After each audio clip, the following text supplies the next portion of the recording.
পেঁয়াজ ভাজি মশলা দেবো, সিদ্ধ আলুগুলো ছাড়াই দিলাম,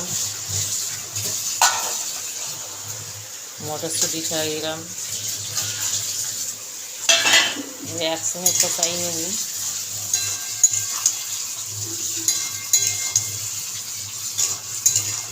এরকম করে খাইবেন তো মাংসের স্বাদও ভুলাই যাইবেন। ফুটি আসে, এবারে ডিম দিয়ে দেবেন।